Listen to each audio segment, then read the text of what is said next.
If I'm happy now, it's paying me. Close my eyes, sometimes I feel as if I blow away. I live life, I live and enjoy the ride along the way. I'll make a living out of living, yeah, that's what I say. I got one life to live and I wouldn't live in no other way. Hey, I'm on vacation every single day, cause I love my occupation. Hey, I'm on vacation every single day, every single day. Every single day, every single day. Olá. Every single day, every single day. Bang on my earlobe, I can't hear, I'm here though. I may be a weirdo, but this is my year, yo. My life may be crazy, my lack of the lazy has let me do shit that I love on the daily. Olha, quanta gente. Denis.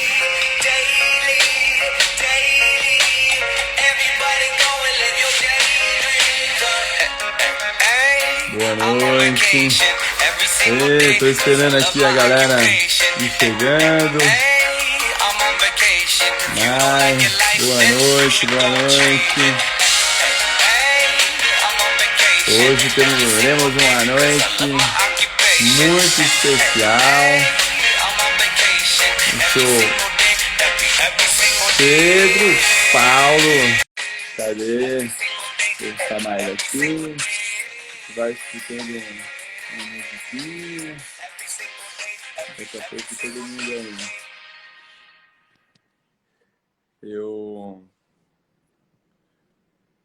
Terminando aqui. Ó, o Pepe tá na área. Vou chamar ele aqui pra gente começar esse papo com o lojista de hoje. Vamos ver aqui, ó. Pronto. Eu até tirei a música antes para dar tempo de encontrar logo o nosso amigo Pepe aqui. Certeza que tem bastante gente esperando e que vai ser muito legal poder dividir. Não sei se eu vou colocar aqui de novo. Aguenta aí. Ah, o Pepe. Espera um pouquinho. Vou por aqui. Momento de beleza.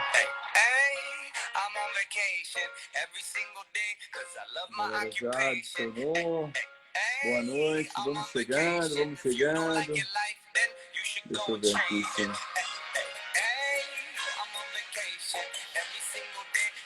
Vou colocando uma musiquinha que eu gosto muito. Aê, meu amigo.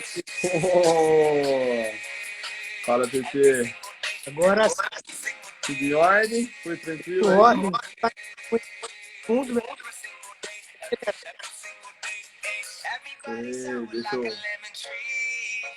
Deixa eu aí. Vou parar aqui, que a galera vem chegando aí para bater esse papo com a gente. Você consegue me escutar bem aí? Tá escutando bem? Tô escutando bem. E você, tá me escutando? Legal, tô escutando também. Pô, aqui deu uma diminuidinha. Falei assim, ó, vou até deixar, né? Que hoje é um dia especial. Só que não cortou. Deixa eu virar aqui para ver. Ó, você viu? Tem um vidro aqui, Pepe. Vou por aqui, ó. Deixa eu virar aqui um pouquinho. Normalmente eu fico aqui, ó, com madeira. Mas eu vou ficar aqui, ó, com um pedacinho de vidro, que vidro hoje tem muita história. Na verdade, o que corre na veia hoje é alumínio e vidro, cara. Alumínio e vidro. Ah, muito bom, muito bom. Mas o mais legal é que o desafio que eu acho que ele vem perdurando aí há muitos anos, né, dessa jornada. E vou arrumando aqui minhas coisas, que a hora que ele diminui aqui, por isso que não deu para ver. Mas eu falei, hoje eu tenho que ter um pouquinho de vidro esquadrilha. Não é aquele vidro, né, especial, mas a gente tá aqui. Cara, primeiro, eu queria saber que tá chegando um monte de gente agora aí, ó. Já vi a Clê, né, Enira, a galera tá entrando aí, Pedro. Eu queria brincar com o comentário aí da Ellen, que falou, nossa, ele até cortou o cabelo. Cara, se eu contar que o corte do meu cabelo hoje e a minha barba foi uma saga, eu tô aqui em Tiradentes, né? É uma cidade histórica e a gente tinha programado a live, mas eu não tinha me tocado, meio desleixado assim de home office. Aí a Marcinha falou, cara, mas você vai fazer o home office com essa barba, com esse cabelo? Eu falei, cara, vou ter que dar um jeito. Aí procurei o barbeiro da cidade, aí encontrei o barbeiro, aí ele estava arrumando uma porta, não, entra lá que eu vou cortar o seu cabelo. Aí batendo papo com ele, ele pegou aquele pente Flamengo antigo, uma tesoura meio cega, começou a cortar o cabelo. Eu falei, tá, mas quanto tempo que o senhor corta cabelo? Ah, corto mais de 50 anos.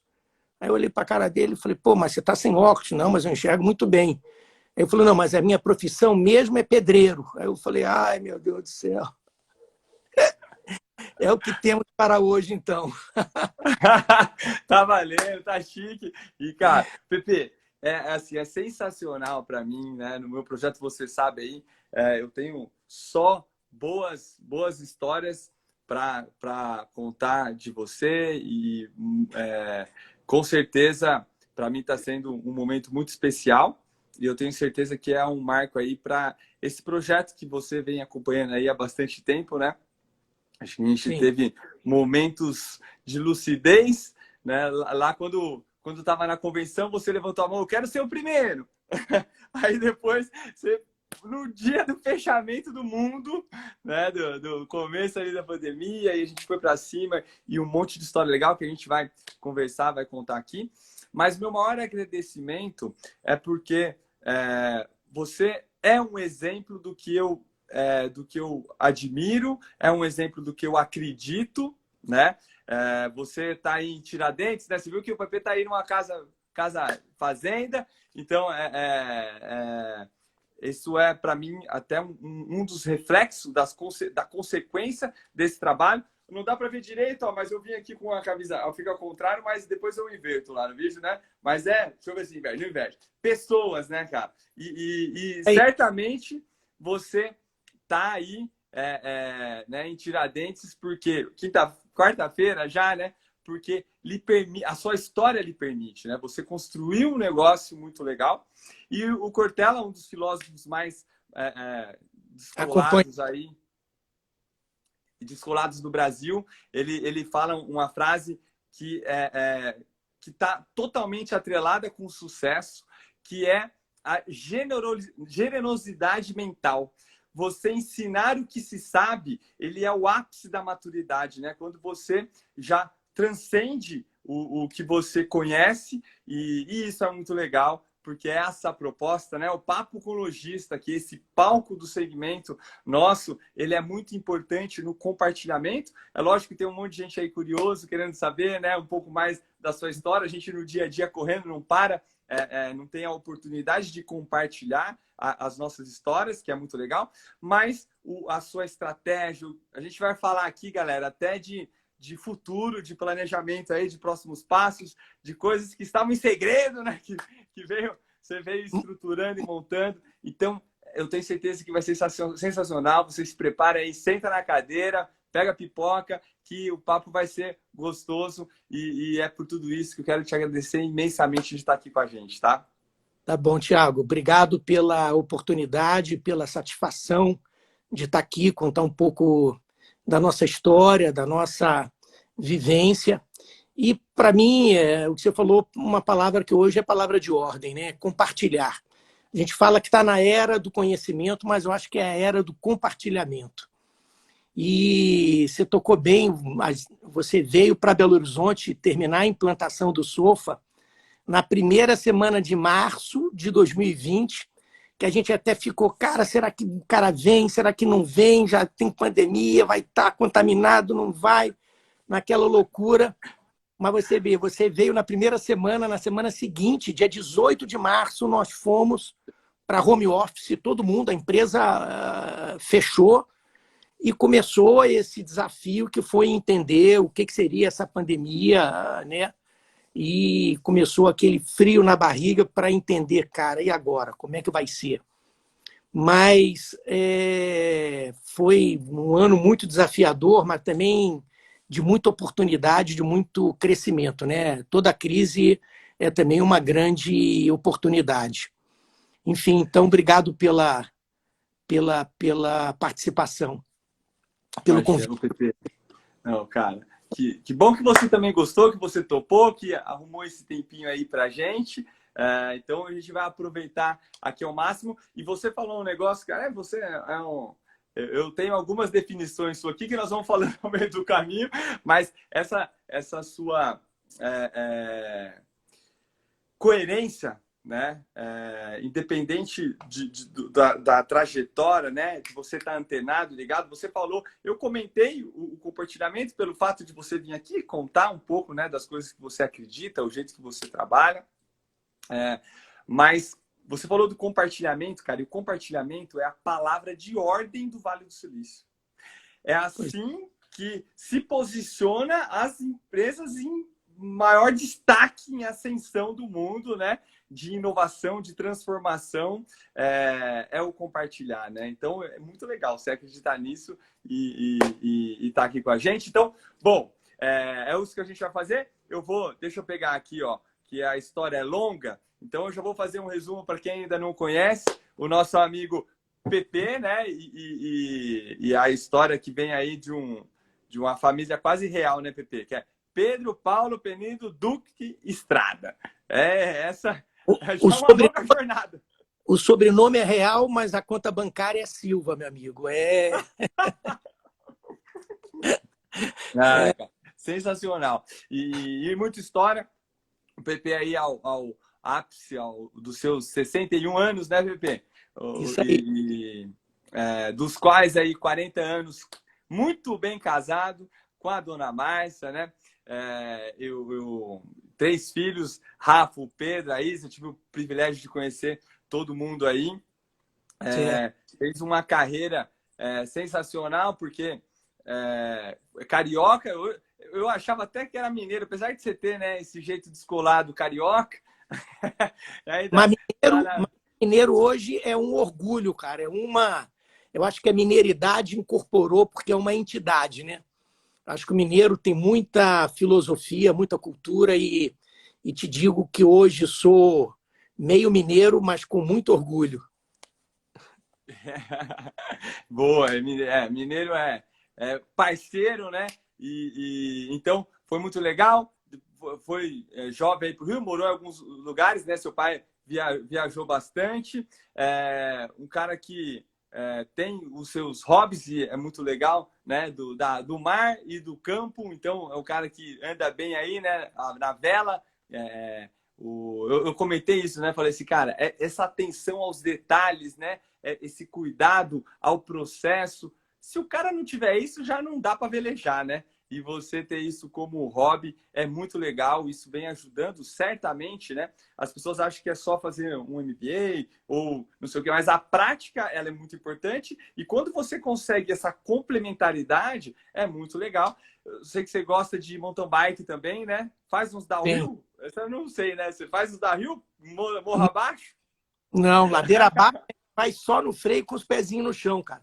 Velho não pode cair, não, cara. Depois de 60, você não pode tomar mais tombo, não. Tem que ir, tem que ir devagar. Mas eu acho que o grande hobby é estar na natureza, né?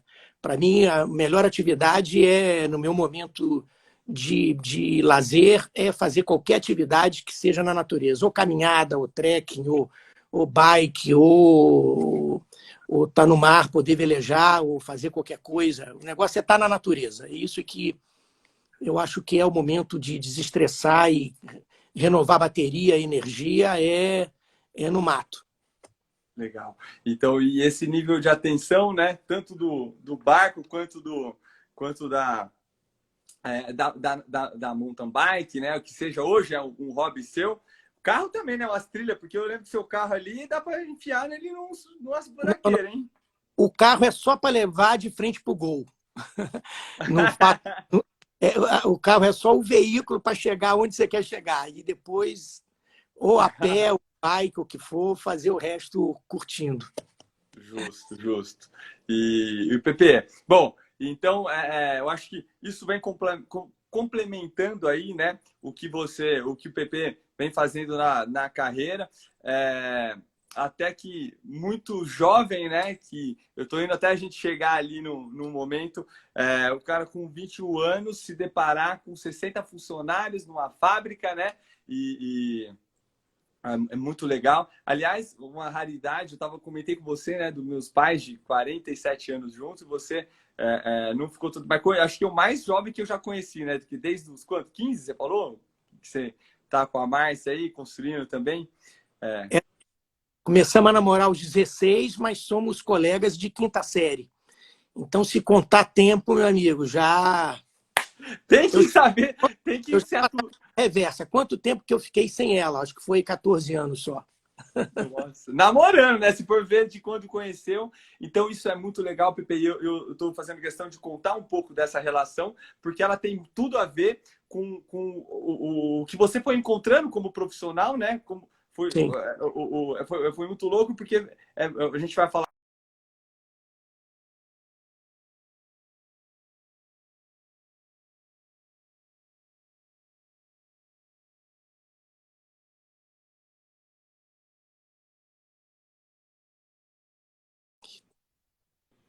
Deu uma travada. Voltou aqui? Voltou. Voltou aí? Voltou. Deu uma travada. Bom, foi aqui o meu aqui. Bom, essa relação com a família, ela vem perdurando ao longo da sua jornada até hoje, né?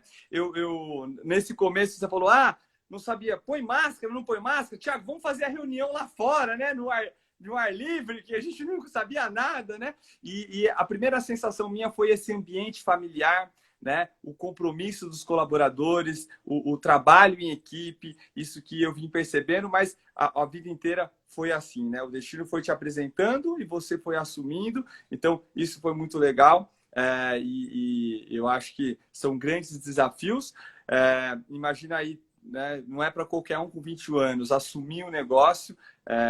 Com certeza foi muito desafiador. Quero já pensando a gente começar por ali.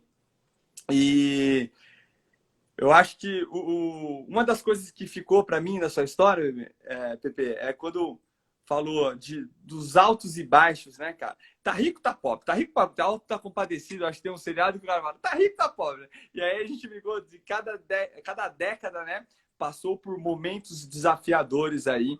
Então, acho que esse é um pouco do PP. Construiu, é uma marca extremamente consolidada. Muita gente hoje já conhece e você já ajudou a construir, né, esse posicionamento da Cinex. Para quem não conhece, depois eu quero que você conte um pouquinho mais o que é esse produto, né? A gente vai chegar ali e por que você fez isso, porque não só como representante, como gerente de fábrica, né? Como colaborador da indústria mesmo, e aí como um franqueado. Então, eu acho que é essa. E uma coisa legal também, que eu lembrei, design industrial, né? Uma formação também diferenciada, porque não é nem especificamente quando o cara vai para a gestão, já pensando em empreender, em ter um negócio, né? Mas é de quem sabe o que quer, né? Não é tipo, eu fiz qualquer coisa para fazer, né? E isso também até hoje, né? Até hoje, aí no que você vai falar de novidade, ainda tem a ver com produto, tem a ver com design, tem a ver com a experiência de todo mundo. Então, isso foi muito legal. Deixa eu ver se eu não esqueci. Tem mais um negócio muito interessante, né? E aí, falando dessas surpresas que você estava se preparando para fazer geologia, é isso? Não, fazer oceanografia. Oceanografia quer dizer, já tinha a ver com o hobby ali, mas focado no mar, né? E na natureza, que é uma da sua paixão. E de repente veio a surpresa e você... Se foi seu primeiro emprego na fábrica? Não, antes disso, cara, eu fui vendedor extra de Natal na Sears Roebuck, no Rio, somente para ganhar dinheiro e poder ir para BH, comprar o presente de Natal e poder visitar a namorada, né, cara?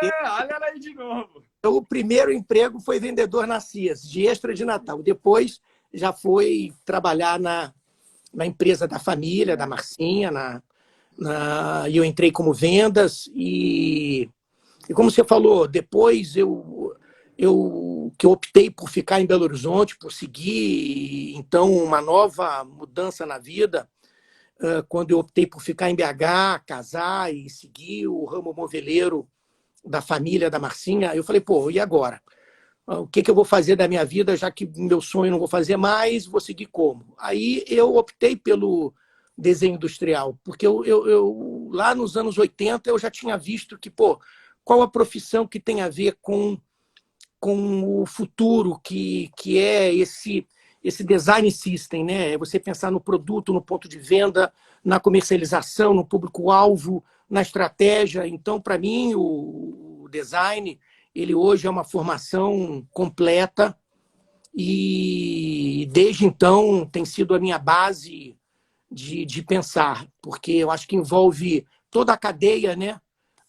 Desde o pensamento do mercado, do produto, do público-alvo, para o desenvolvimento do produto como objeto, né? Mas sempre pensando no mercado. Então é isso, o design eu acho que é presente sempre na minha vida. É muito legal. E design, é isso que você falou, design é uma maneira de pensar, né? Mas Exatamente. aí aquele cara que ia fazer biologia marítima, né? Marinha.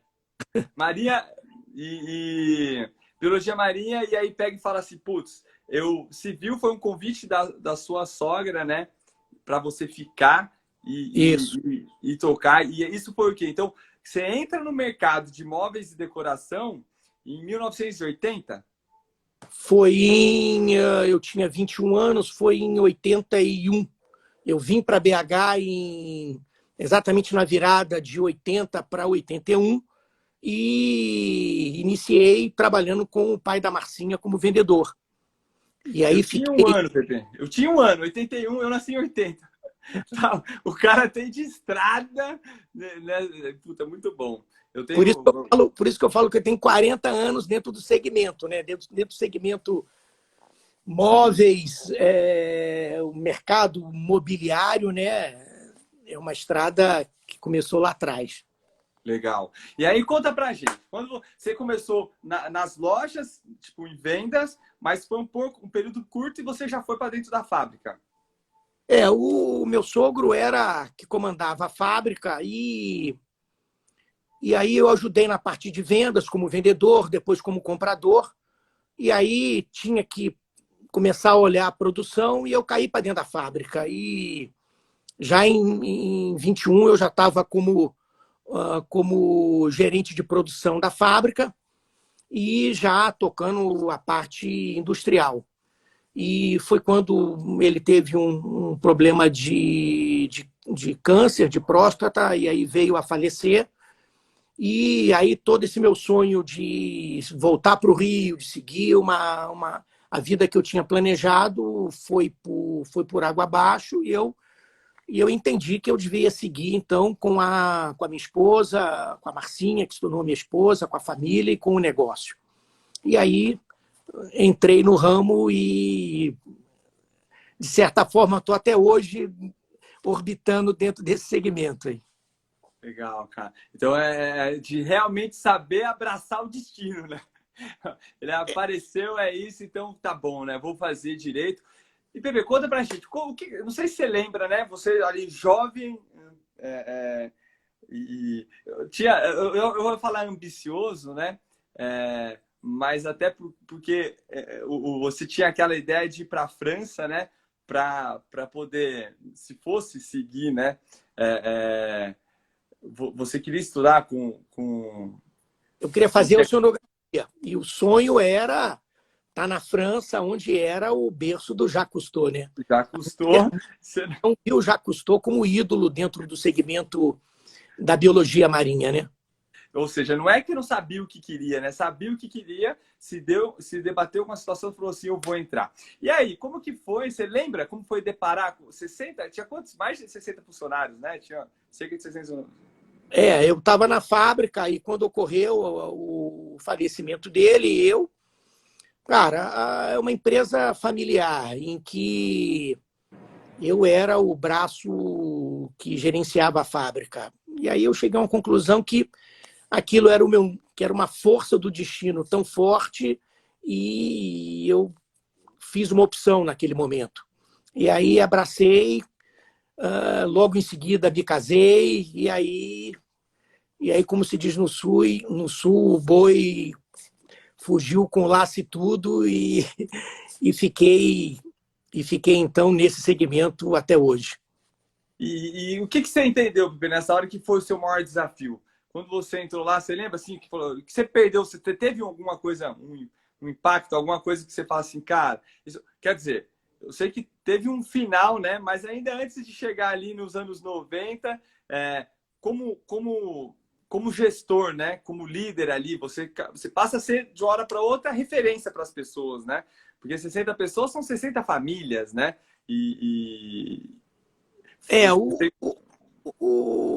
Cara, eu sempre fui um apaixonado pelo que faço. Eu acho que ter esse envolvimento de corpo e alma no que você está se propondo a fazer é muito importante, né? E quando eu segui no design, na gerência de produção, eu logo em seguida já comecei a desenhar produtos, a criar a linha de mobiliário que a fábrica produzia, e chegamos a produzir uma linha infanto-juvenil toda em pinos, que eu sempre fui fã do design escandinavo, né? E aquela madeira natural, e ter o mobiliário todo maciço era uma coisa que tinha muito a ver com essa linha do design escandinavo. E aí segui fazendo todos os produtos, e isso avançou demais. Então foi muito bom, foi uma experiência muito positiva. E cara, meu iPad ligou aqui do nada, cara. Pera aí. Ai. E, por exemplo, a fábrica já tinha madeira de reflorestamento? Já tinha, ou você que foi procurar também toda essa parte da operação mesmo, né? Olhando para fornecedor, olhando para a distribuição das lojas, né? A gente trabalhava só com madeira maciça de sucupira, cara. Era madeira que era nativa, com exploração, de certa forma, até predatória, né? Porque era tirada da Amazônia. Aí eu falei, gente, nós temos que pensar em algo que seja renovável, que seja produto que tenha reciclagem, que tenha uma pegada mais de sustentabilidade. E aí a gente mudou essa matriz toda e desenvolvemos essa linha infanto-juvenil voltada para madeira de reflorestamento, né, que foi o Pinus. E eu acho que lá atrás eu já tinha esse pensamento de, o que você faz tem que ter alguma ligação com os seus valores, com o que você pensa, e eu acho que foi muito importante. Mas foi um período da vida até os anos 90, né? Foi sua primeira linha de design de produtos seu, foi essa infanto-juvenil. Então, acho que tem duas sacadas aí bem legais, né? Que uma foi... esse pensamento inovador é legal, né, Pepe? Você entrou lá, entendeu, né, a oportunidade tanto no tipo da madeira, né, em ser mais ecológico, em ser um produto diferenciado, e de pensar no design, criar uma linha de produto, acho que reflete muito esse pensamento inovador, né? E aí o que aconteceu? Nessa época também você buscava conhecimento e desenvolvimento em gestão, né? O que você tinha de referência para trazer para o seu dia a dia, para sua rotina, como líder, né? Como um gestor desse negócio todo? Nessa época, cara, de fábrica, eu me apaixonei pelo sistema Toyota, né? Para mim foi uma grande referência. E como esse segmento industrial moveleiro não tinha nenhuma universidade, nenhuma coisa, eu fiz vários cursos técnicos, ainda no FETEP, lá em São Bento do Sul, que era o centro de tecnologia moveleira, que eu fiz vários cursos, mas a tecnologia do sistema Toyota foi o que me encantou. Acho que foi a minha primeira, vamos dizer, interface, né, com gestão, com sistemas, com racionalização, foi esse momento de fábrica. E isso incorporou, né? porque desde aquela época é um sistema que inovou no sentido de ver a operação dentro de uma visão sistêmica, racional, muito mais pensando em eficiência e produtividade. E defeito zero, né? Mais do que nunca ter qualidade. Isso foi até os anos 90, quando a gente, no final dos anos 90, a empresa teve um colapso, né, em função do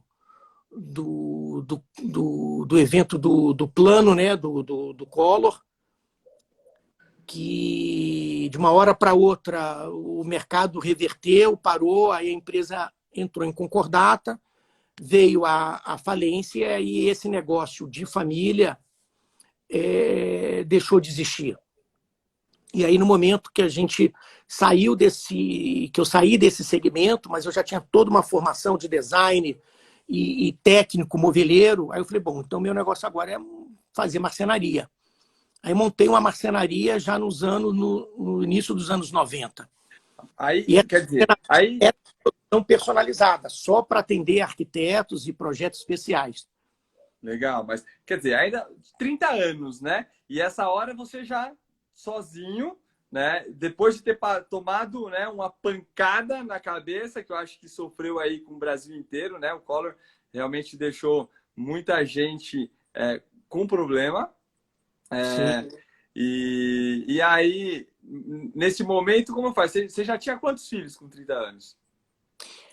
Com 30 eu já estava com os 3, porque a minha primeira nasceu com 25, depois nasceu o meu filho quando tinha 29, e depois com 32 nasceu a minha terceira filha, que é a Isabela. Então, na hora que eu estava iniciando marcenaria, iniciando um novo negócio, começando do zero de novo. Mas o zero assim, você pegou umas máquinas, sobrou um fornecedor, o que deu para você aproveitar Nada, cara. Eu aluguei fui para o mercado, aluguei um galpão que tinha, na hora que o cara abriu o galpão, tinha lá meia dúzia de máquina, e ele falou, cara, esse galpão eu tinha feito para o meu filho, que ia seguir marcenaria, e acabou não seguindo, então, cara, isso é que eu chamo de profecia celestina, né? Que aquelas... do mesmo jeito que o destino te fecha portas, ele te abre outras portas maravilhosas. Eu saí para procurar galpão e encontrei um galpão que o cara tinha máquina de marcenaria, o galpão, a empresa montada, e falou, não, você pode ficar com tudo, porque o meu filho não seguiu. E esse cara era um grego chamado Evangelos, que em grego quer dizer a boa nova. Então... Caramba, a boa nova, né? O que você estava esperando. Então, são os golpes do destino que são muito interessantes. E aí eu comecei marcenaria. Aí fiquei nesse segmento mais 10 anos. E já no final dos anos 90, né, início de 2000, eu, como marcenaria e fazendo projeto especial, eu iniciei, nesse trabalho de projeto especial, de projeto personalizado, a Sinex se tornou uma referência por ser um produto de design, alumínio e vidro, e eu estava sempre antenado nas últimas tendências, principalmente no mobiliário europeu. Então, eu fazia muita réplica de mobiliário europeu, né? Trabalhava muito a tendência europeia em termos de tecnologia e mobiliário. E quando a Sinex entrou em 98, ele era meu fornecedor. E aí fui ali 2 anos ainda fazendo marcenaria, mas chegou um ponto que eu falei, cara, marcenaria também é um trabalho árduo, pesado, e cheguei à conclusão que era muita obrigação e a empresa precisava... Eu não tinha como ter continuidade. Eu não vi a longo prazo uma forma de continuar tendo crescimento, entendeu?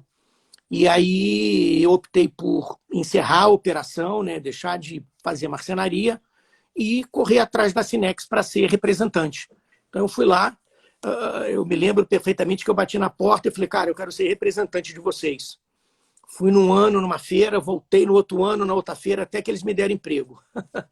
Aí comecei como representante em Minas Gerais. Depois... Começou não, né, Pepe? Então, peraí, porque nós já acabamos mais uma década aqui, né, cara? E não é que começou, você recomeçou, né, cara? Você deixa de ser um empresário, para falar assim, pô, eu tenho que recomeçar. Mas nessa segunda fase aí, nessa segunda era, deixa eu só... Primeiro assim, né, você viu que o Jacques Cousteau continuou como referência, Europa, design... e você começou a fazer essa mistura da madeira com vidro, né? Começou, porque lá você criou, na primeira década lá, você criou a linha infanto-juvenil, né? Colocando uma madeira diferente, fazendo um negócio diferenciado. E na segunda, já com a experiência de gestão do negócio e a experiência, por exemplo, de linhas de produto, você conseguiu desenvolver habilidades também de atender. Nessa época, você já começou a fazer trabalho para arquiteto muito forte, né? Sim. Não tinha. Na fábrica não tinha relação, não tinha muita relação com o arquiteto. A fábrica era produção em escala industrial, mercado distribuidor.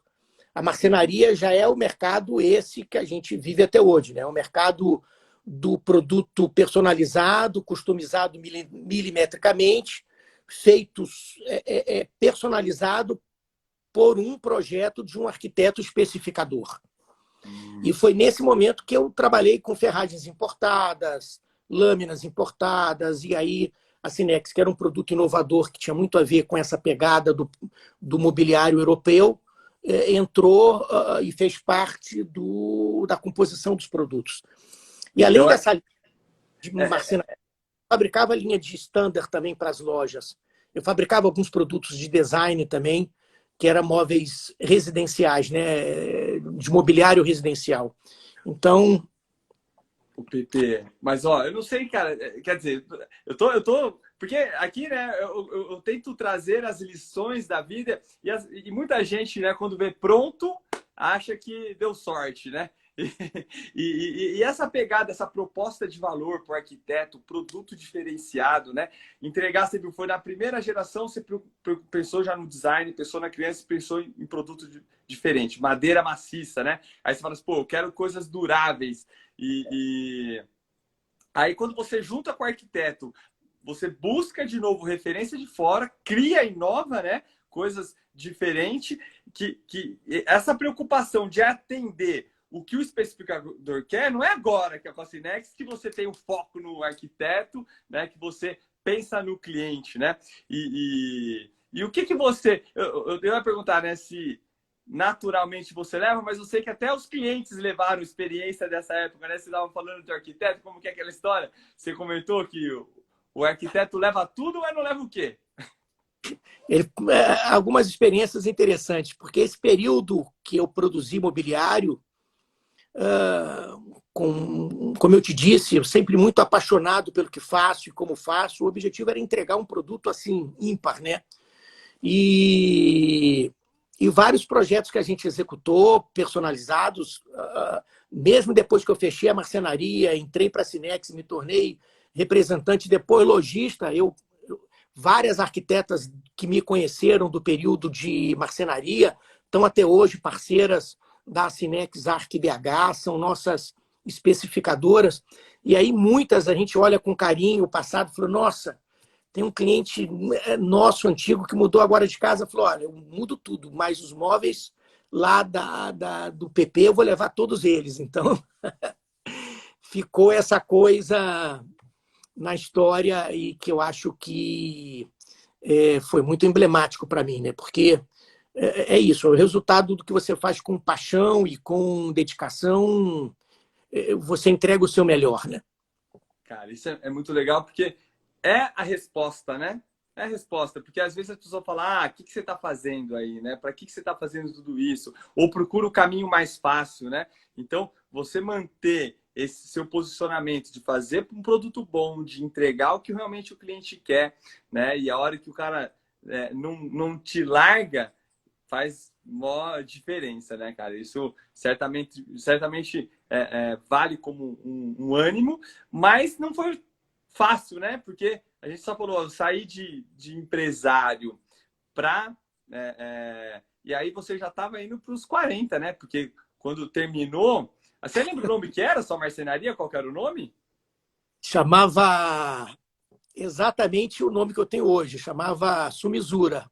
Era uma movelaria, que em italiano quer dizer sua sob medida, misura medida, né? Então era o nome que eu carrego hoje como razão social, era o nome da movelaria. Então eu tive um primeiro nome chamado Neo Movelaria e depois eu adotei o nome Sumisura.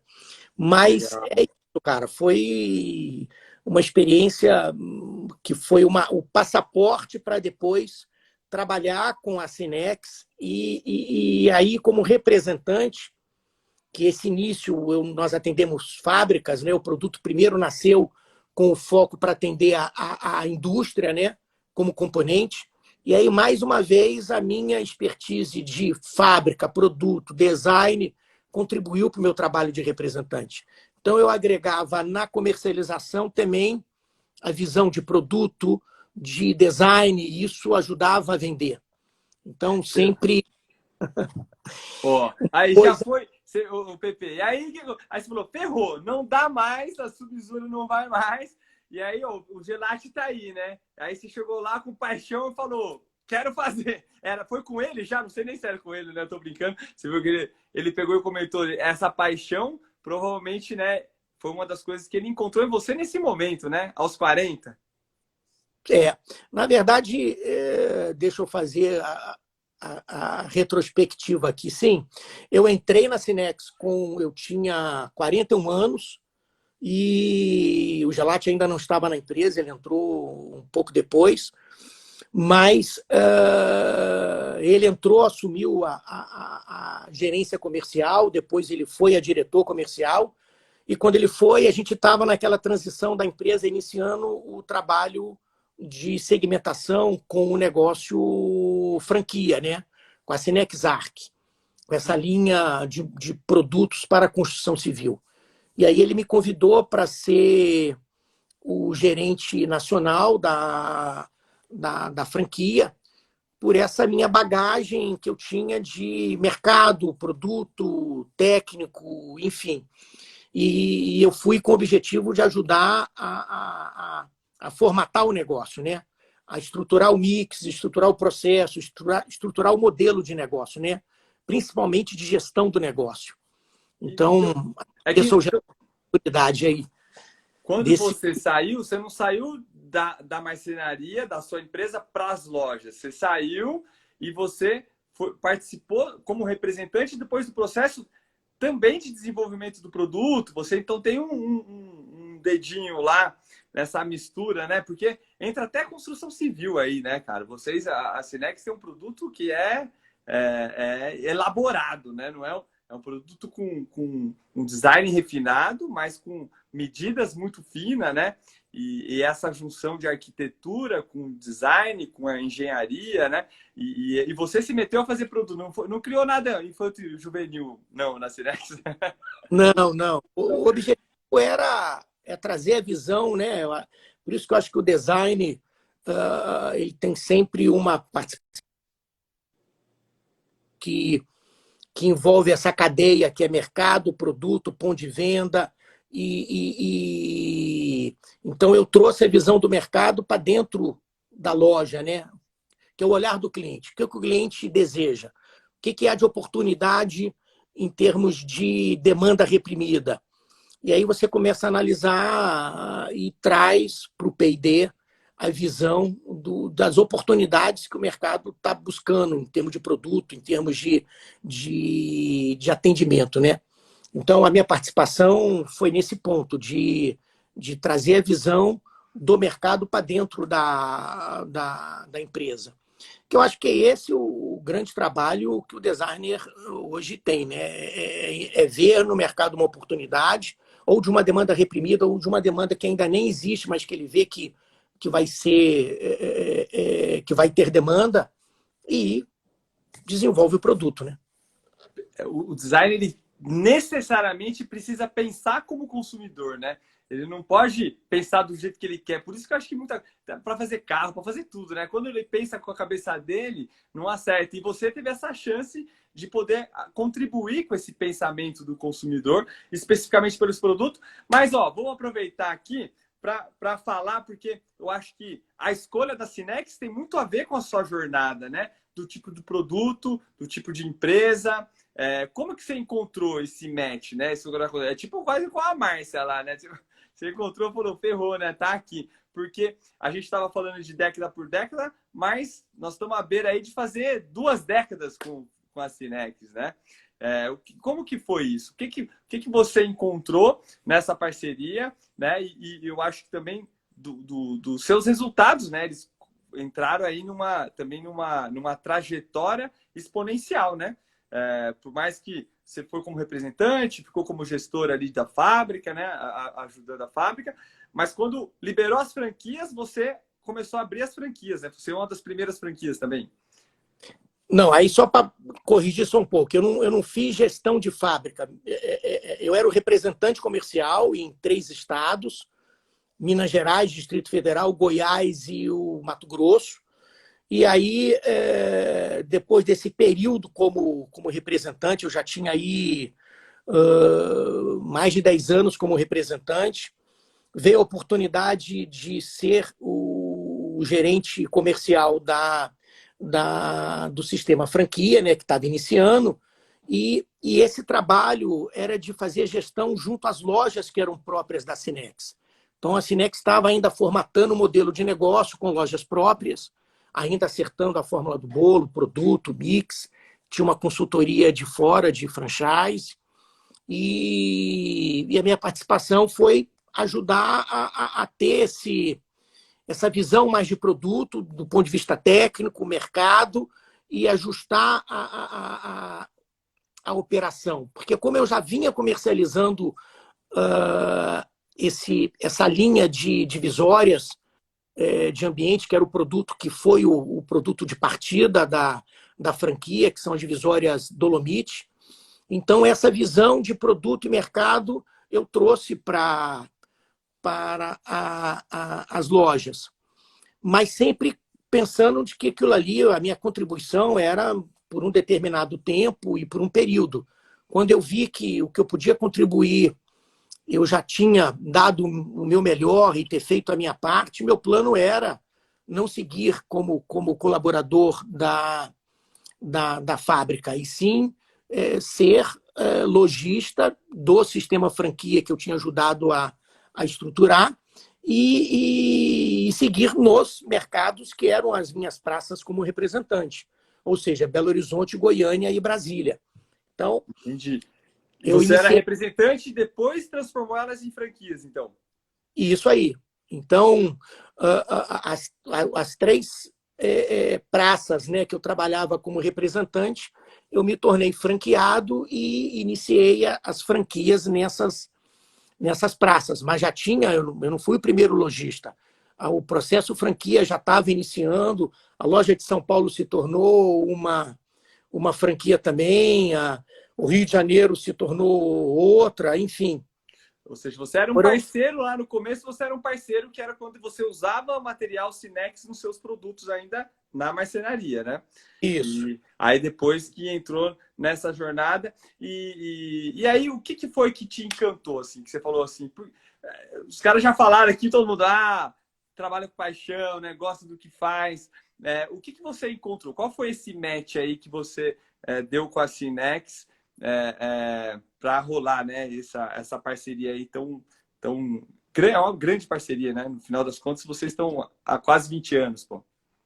Eu acho que você tem que se identificar com a proposta da empresa, né? Eu acho que a Cinex sempre trouxe essa pegada forte da inovação, de trazer as últimas tendências da Europa, trabalhar fortemente na tecnologia, no produto. E eu, como designer, vi isso com muita afinidade, né? Eu falei, pô, se eu tiver que trabalhar para uma empresa, tem que ser para uma empresa que tem um propósito que eu me identifico, que tem uma visão que eu que eu considero que eu comungo com ela. Então, foi muito isso. A minha experiência de vida tinha afinidades com a proposta da Cinex. E aí, para mim, foi um casamento muito feliz. Estamos há 20 anos nesse relacionamento. E agora, eu como lojista desde 2017, então continuo contribuindo agora com uma visão mais focada no varejo, na estratégia de mercado, e contribuo com visões de produto e melhoria e de processo para que a rede cresça e que a gente melhore as nossas eficiências. Então, o match foi essa afinidade. Por isso que eu falo que, para a gente ser feliz no que faz, primeiro, você tem que ter um alinhamento de propósito, né? De visão, e você tem que se engajar na proposta do negócio.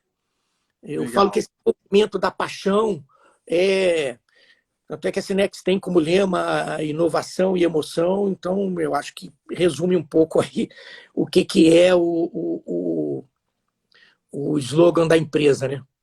E que não é só que naquela época que inovou, né? Há 20 anos atrás. Vocês vêm inovando, né? É uma empresa que, cara, constantemente inovando em tudo. Agora, BP, então parecia um casamento perfeito, né? Mas eu quero saber agora dos desafios, né? Quais foram os desafios que você encontrou? Porque o PP quer ser o melhor no que faz, né? Colocar aqui também. Ó. Legal. Mas ser é uma coisa, né? Querer ser é uma coisa, ser é outra, né? Então, a vontade de querer ser o melhor que tinha em você, a paixão do produto, a empresa certa, a parceria certa. O que você esbarrou? O que você entende que foram aí os seus maiores desafios para conseguir construir, né, essa empresa, essa marca que você construiu também aí, né? O que você entende que foi? Pois é, a questão do produto, cara, quando você tem um produto premium e que tem uma proposta de posicionamento, de atender o mercado de luxo, o consumidor exigente, o consumidor que vai querer receber tudo que você prometeu, toda a proposta de branding de valor que o produto tem, ele quer receber. Então, essa parte de produto era muito claro, o que a gente tinha na mão, um produto excelente. Só que eu vejo hoje que todo segmento, até o de planejados também, todo segmento que tem um produto que trabalha o varejo, o comércio, a minha visão é de que, cara, o diferencial é o serviço. Então, hoje eu entendo que o nosso negócio é serviço. A fábrica produz um produto premium, de qualidade legal, bacana, mas a minha agregação de valor, a proposta de geração de valor é essa qualidade de serviço. Eu brinco com o pessoal dizendo, cara, não adianta ter o produto italiano se o serviço é paraguaio. Que me desculpem a referência aí aos colegas aí de fronteira, mas é um mote, né? Mas o serviço não pode ficar aquém. E aí eu percebi que, cara, se o serviço tem que ter excelência, cara, quem faz serviço são pessoas. Enquanto uma indústria investe na melhor máquina, na melhor tecnologia, no melhor processo, o lojista, quem está fazendo varejo, comércio, tudo bem que o ponto de venda é fundamental. O PDV é o seu templo. Ele tem que estar ali despertando, ele tem que ser uma experiência para o consumidor altamente sensorial, positiva. A loja tem que ser linda, maravilhosa, trabalhar todos os 5 sentidos, ok. Mas na hora que você apaga as luzes da loja e fecha a porta, você fala, cara, o que vai fazer diferença? É na hora que você acende a luz e fala, é as pessoas que eu vou colocar aqui dentro. Então, eu acho que a minha visão é de que o patrimônio humano que você constrói, as pessoas que você consegue recrutar para trazer para o seu sonho, para o seu objetivo, e conseguir engajamento delas e comprometimento, e ter essas pessoas vivendo o teu sonho, é o maior desafio. É esse que é o seu verdadeiro investimento. É o que você consegue construir de patrimônio humano. Então, na hora que eu percebi que pessoas eram o fundamental, aí você define, bom, então, se pessoas é o fundamental, eu tenho que formar um time, que é o conceito de você ir para um campeonato, cara, eu tenho que ter o melhor time. Vou para a guerra, eu quero do meu lado o melhor soldado, o que vai combater comigo. Vou fazer uma viagem com um amigo, eu quero o amigo que vai estar comigo para as horas boas e as horas ruins.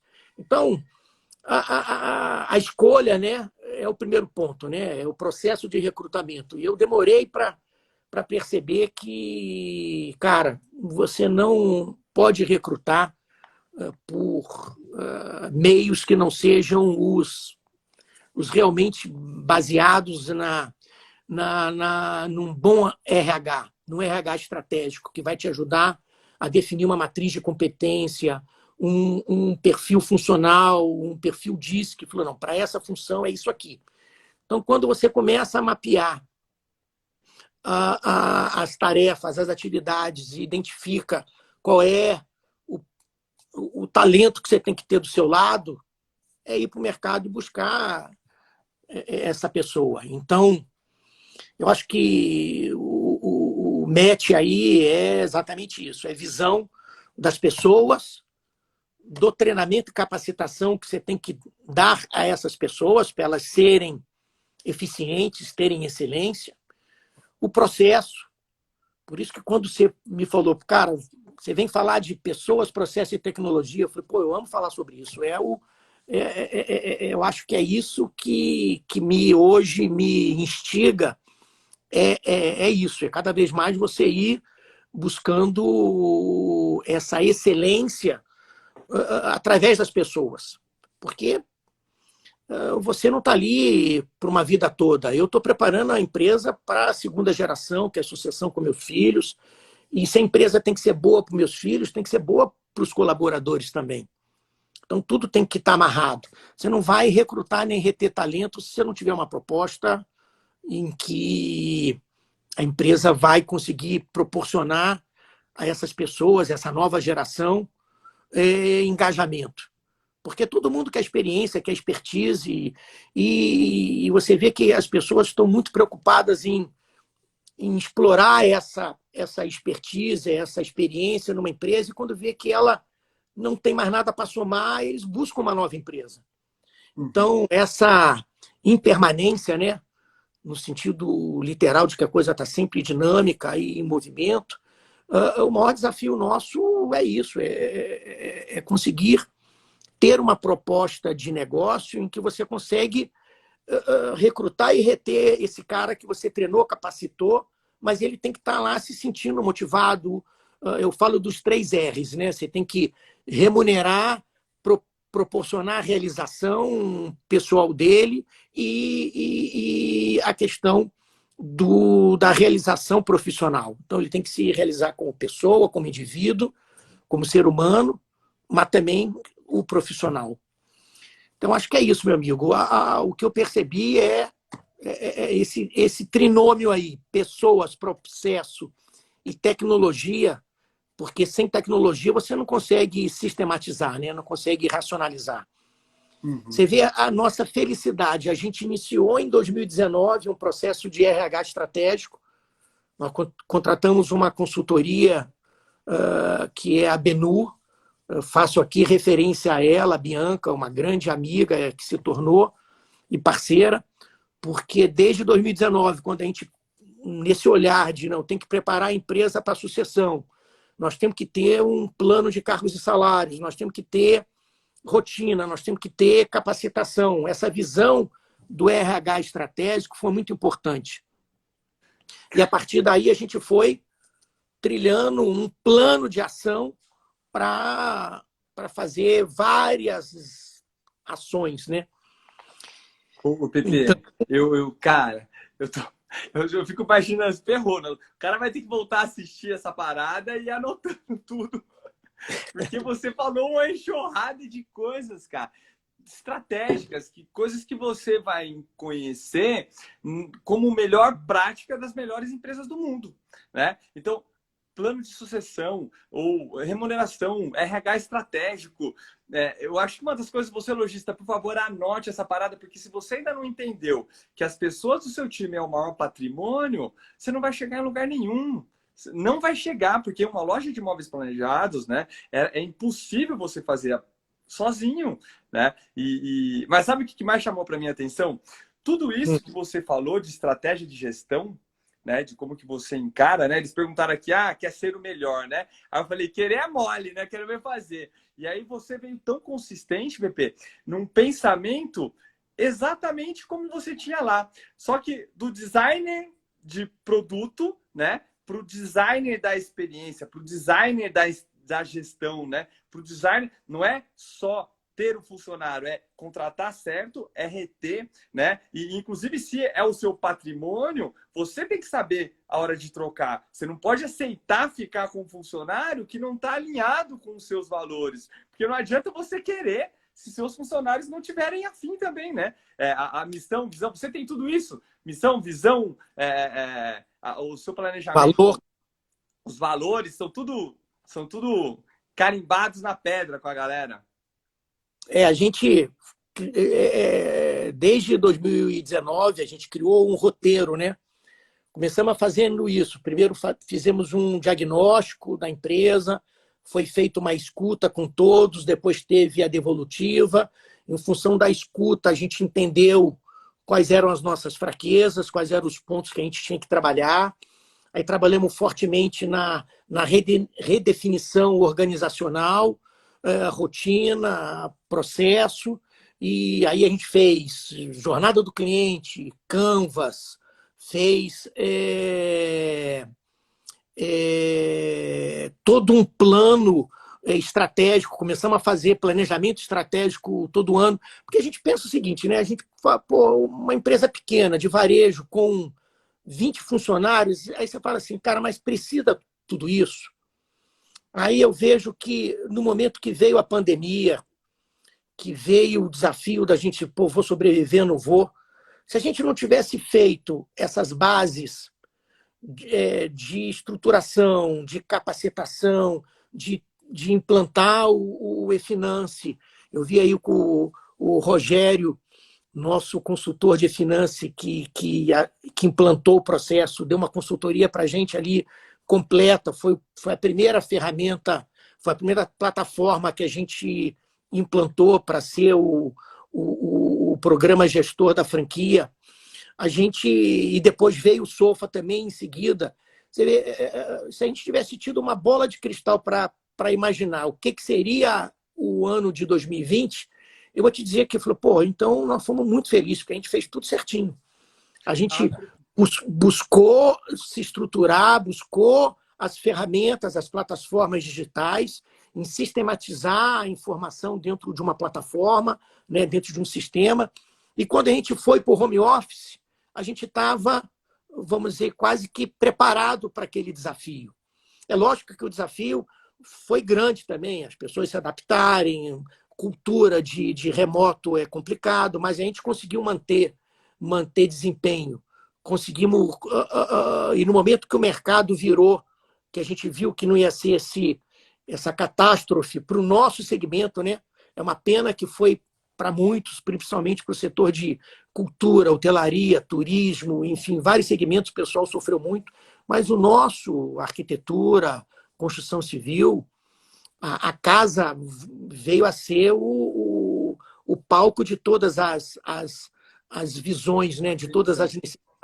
Quem está em casa precisa ter a casa arrumada, ergonômica, do ponto de vista espacial, ambiente, tudo. Então, quer dizer, essa valorização do morar, do bem viver, do casulo,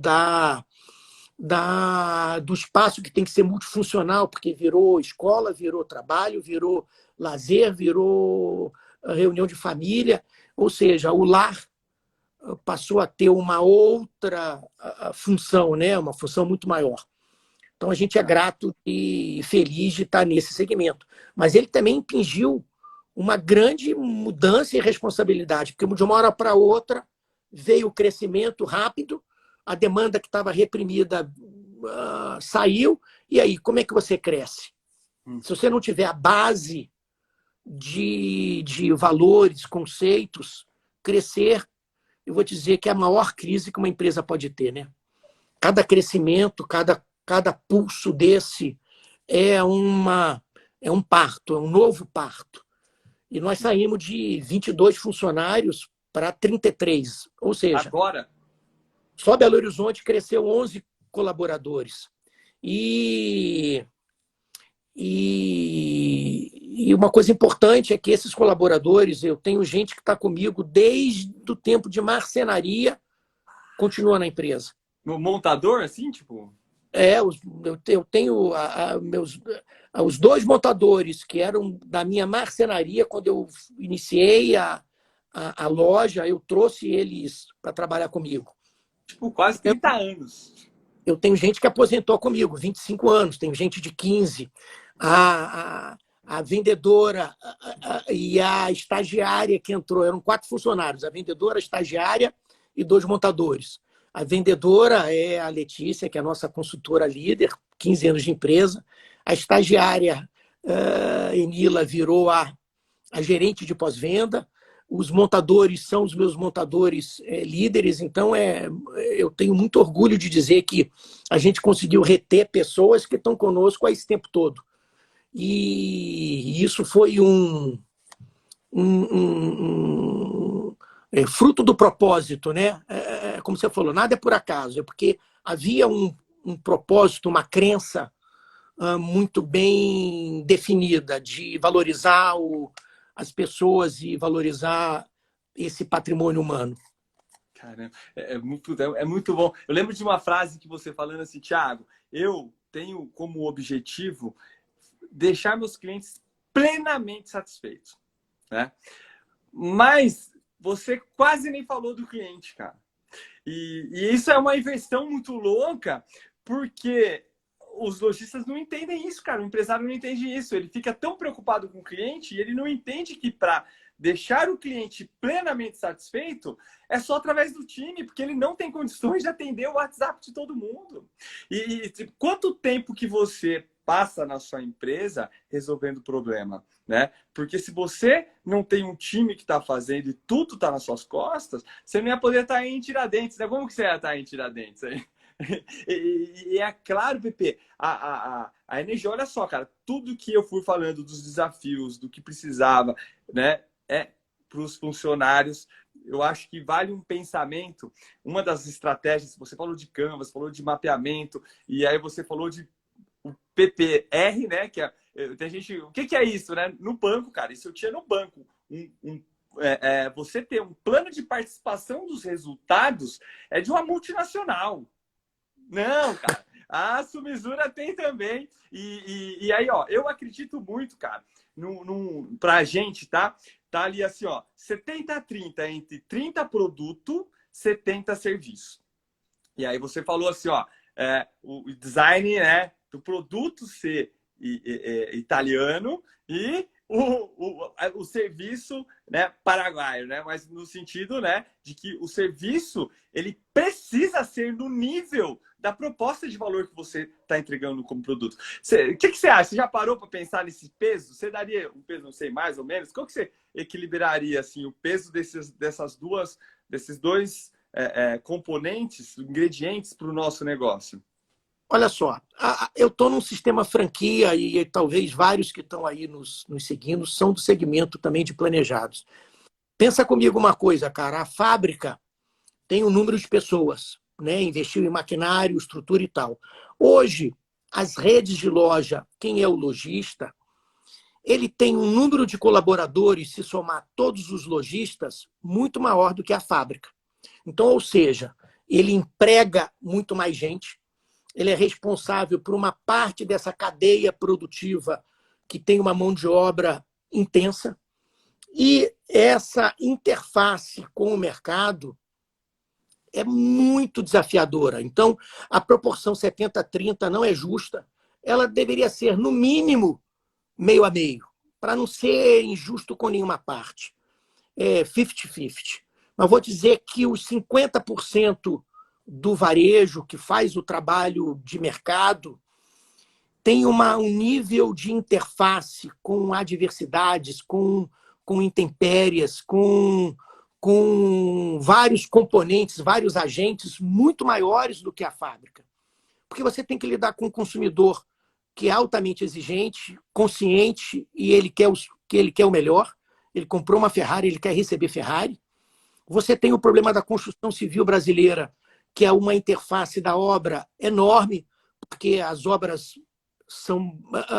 têm todas as suas adversidades dimensionais, de gestão, de produto, de qualidade de profissional, diferente das obras europeias. Então, você imagina, um produto europeu para o mercado, para uma obra europeia, e um produto, visão de produto europeia, mas a obra é brasileira, com todas as nossas, vamos dizer,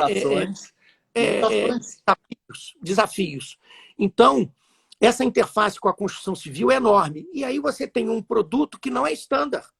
É um produto personalizado, customizado milimetricamente, que você tem que fechar o briefing de produto, ter um projeto executivo 100% fiel a essa interface com a obra e com a especificação do especificador e da orientação do seu consumidor, porque você personalizou um produto único, exclusivo e para uma necessidade própria daquele consumidor. Então, olha a gama de desafios. E tudo isso, cara, é feito por pessoas. Então, a gente usa mão de obra intensa, num volume muito maior do que tem uma fábrica. Se somar, o número de colaboradores das lojas é maior do que da indústria. Então, o desafio de lidar com esse segmento personalizado é muito grande. Então, pessoas, treinamento, processo, tecnologia, porque você tem que trazer tudo isso para dentro do ambiente digital. E foco no cliente. Aí você tem uma cadeia aí de quase 5 pontos importantes, fora o PDV e aí outras mais. Então, é muito complexo, cara. Mas é muito, cara, é um prazer assim ter a visão, porque quando, por exemplo, do que você falou, se bobear, é 80%. Quando fala o serviço, pessoas, né? O volume de pessoas da rede deve ser até 80%, não 70%, né? Versus a fábrica. Mas eu acho que é uma visão muito estratégica e inteligente, porque você trouxe um cenário macro, né? Eu estava preocupado olhando para as pessoas, mas quando eu olho com o macro, cara, por exemplo, olhando o mercado, né? A engenharia, a construção, olhando para o atender o cliente, tem que ser um trabalho de mãos dadas, né? Não pode ser a loja achar que vai resolver e muito menos a fábrica achar que vai resolver, né? Se não tiver essa sinergia, né? E eu entendi ali uns 50-50, assim, pega a mão, cara, e vamos fazer junto. Não adianta a dificuldade da montagem ficar só para você, né? A minha dor tem que ser a dor do parceiro.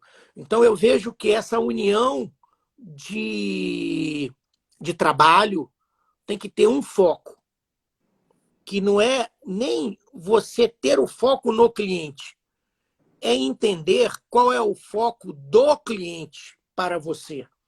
Ou seja, qual é a percepção dele de qualidade, qual é a percepção dele do que é importante para ele. Então, a gente sempre fala, não, mas minha empresa é voltada para o consumidor. Tá, mas muitas das referências que você tem que perguntar, mas o seu consumidor está te enxergando e percebendo igual você está achando que ele está? Então, quando você se coloca na ótica dele, você vê, não, peraí, eu não sou toda essa excelência. E então, e muita gente pensa, cara, até para te dar uma visão, que a gente falou muito do RH estratégico, todo mundo pensa, cara, mas isso é custos, né? Pô, você contratar uma consultoria, treinar, capacitar, investir, cara, isso é custo. Meu negócio não tem margem para isso.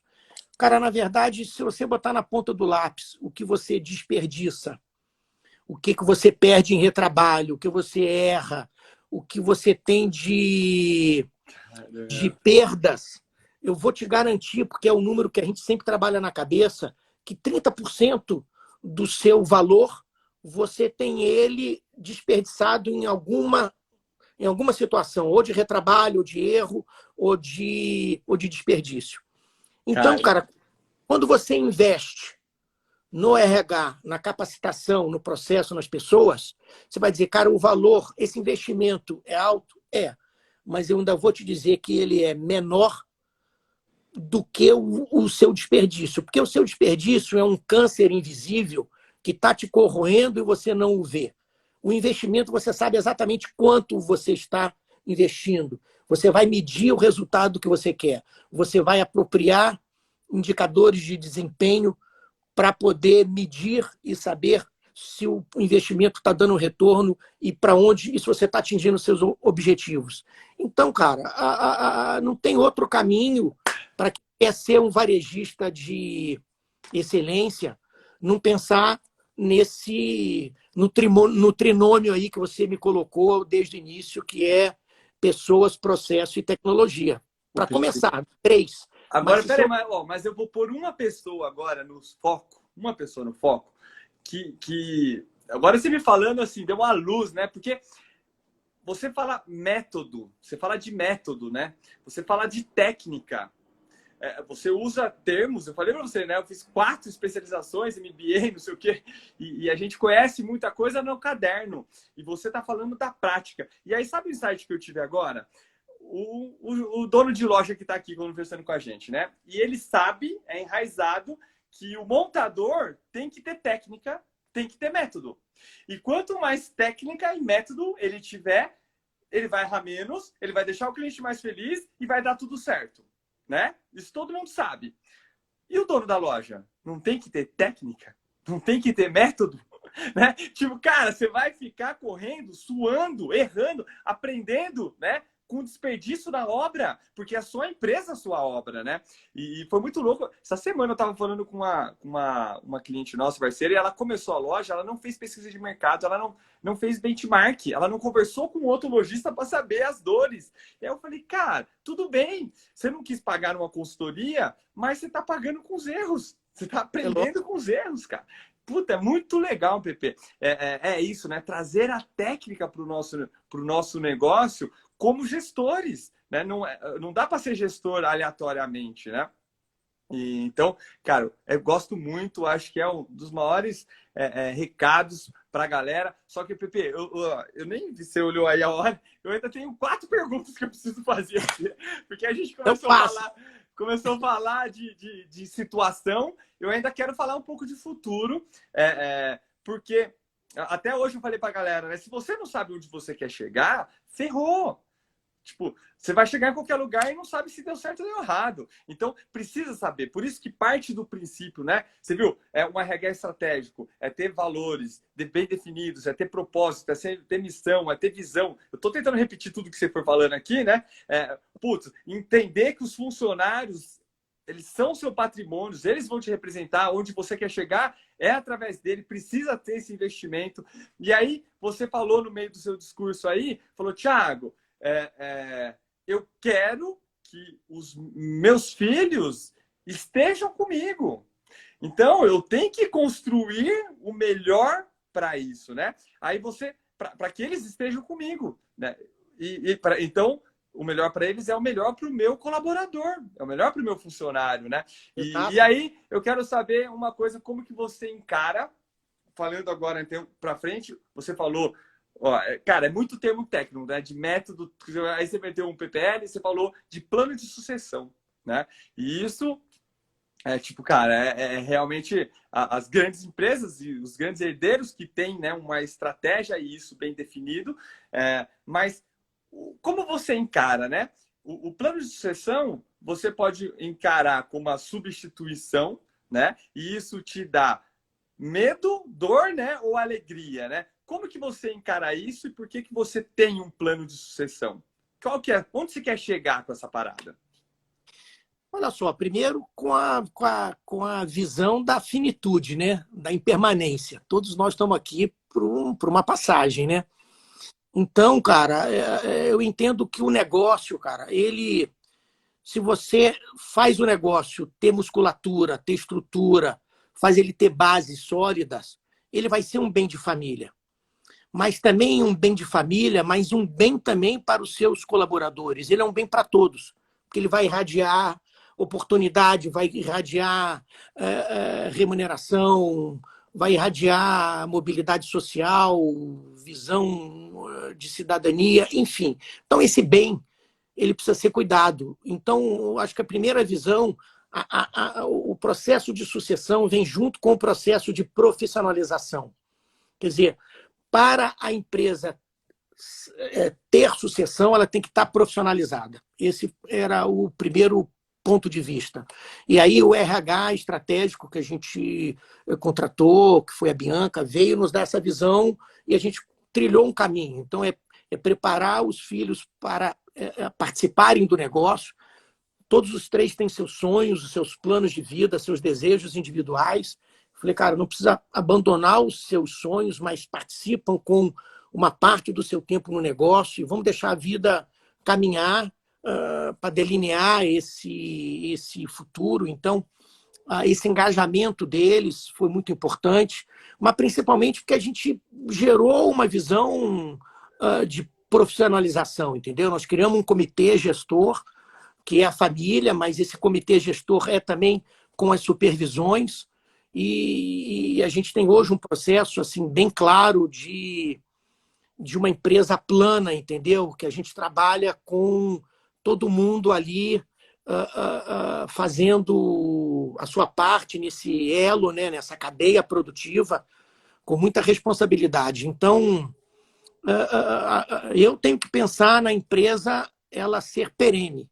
Perene para a família, perene para os colaboradores, perene para os clientes que se abastecem dela, né? Os nossos arquitetos que são também especificadores. Então, quer dizer,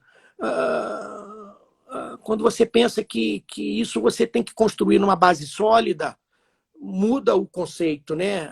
Você não está ali para explorar, para ser predatório e para sugar, para você depois dizer, cara, ó, agora vou para a praia, já ganhei o dinheiro que eu queria ganhar, explorei. Não, nunca foi a minha visão. Na verdade, eu nunca fiz essa conta. Meu plano sempre foi de fazer o negócio se estruturar para ele seguir com meus filhos e com os filhos dos meus filhos, se a gente souber tratar o negócio com essa visão profissional, uma visão bem pragmática do negócio, entender o negócio tem que gerar resultado, ele tem que ter toda uma visão de preocupação com o social, com as pessoas, com o colaborador, mas ela tem que ser rentável. Então, a busca da rentabilidade também é um ponto importante. E aí, esse PPR que você falou, que é o nosso plano de participação e resultado, muito mais do que participação no resultado, que é uma possibilidade dele ter por desempenho, por meritocracia, né? A gente botou como baliza a gente chegar de 80% a 100%. São 3 níveis de retorno que esse colaborador vai ter. Mas o principal do PPR é que ele é um indicador de desempenho. E quando você avalia desempenho, você identifica onde que você ainda não atingiu o seu melhor desempenho, a sua melhor eficácia. E isso gerou plano de ação para todos. Aonde que as pessoas têm que progredir, melhorar? Aonde que a gente falta conhecimento? E nós estabelecemos um programa de treinamento até o final do ano, de 8 cursos, né? Já ministramos 2, fizemos comunicação assertiva e administração do tempo, que são as bases para o profissional se interagir melhor e ser eficiente na administração do seu tempo, principalmente porque uma parte está remota. E nós vamos seguir com esse plano, fazendo com que a gente transfira conhecimento para que haja progresso, melhoria, não só da pessoa como ser humano, como profissional, mas também como cidadão, né? proporcionar compartilhamento é isso, é a riqueza que a empresa está produzindo, ela tem que ter essa visão de proporcionar crescimento, porque senão você não vai reter. Pepe, cara, é sensacional isso. Eu tenho uma visão um pouco mais pragmática, né? Quando olha, de fazer foco em resultado, foco, né, na margem. Tipo, acho que a experiência do banco faz muito isso.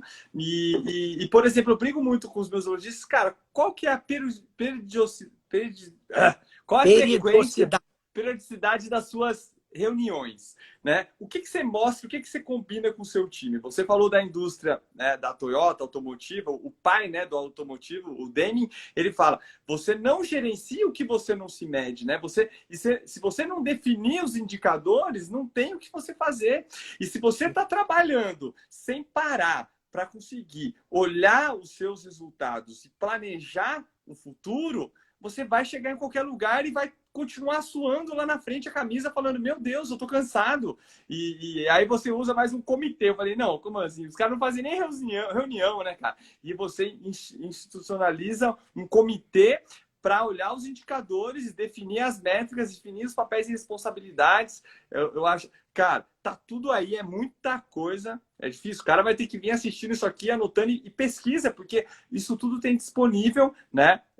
Você consegue, não precisa implantar tudo de uma vez, né, Pepe? Mas olha para onde que você quer e busca técnica e busca método para você construir uma coisa consistente. E o mais bonito que você falou, porque não é o resultado, né? Não é a métrica, não é a margem, a lucratividade, que senão você não consegue fazer um treinamento, né?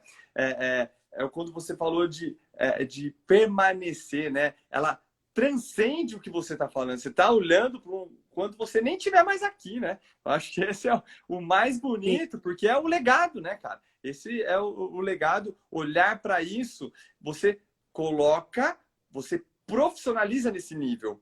Por exemplo, tem gente que fala comigo e reclama, sabe do quê, Pepe? De fofoca dentro da loja, né? Da galera. Enquanto as pessoas estão reclamando para resolver a fofoca do café, você monta um plano estratégico de treinar os seus funcionários para ter uma comunicação assertiva. Sensacional, cara. Sensacional. Isso não é esperar o futuro, isso é construir o futuro que você quer, né? Então, fico muito feliz e, cara, é realmente muito aprendizado. Mas conta pra gente, então, o que é, né? Eu acho que com pessoas tá muito claro, é uma raiz sólida do seu negócio, ele é um patrimônio muito claro, né? O processo, a técnica tá muito legal, mas eu quero falar um pouco do que vem aí, um pouco de inovação, né?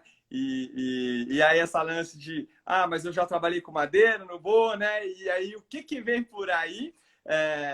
Eu sei que falando de inovar, né? Tem duas vertentes, tem a tecnologia na veia, que é, por exemplo, a história do bot que eu levo com o maior orgulho, né? Depois vou até contar essa parada. E o que você vai fazer agora? Qual que é o seu próximo? O que você está inovando? O que você está mudando? Né? Não sei nem se... eu sei que você já falou para mim, não sei se você pode falar aí para a galera, né?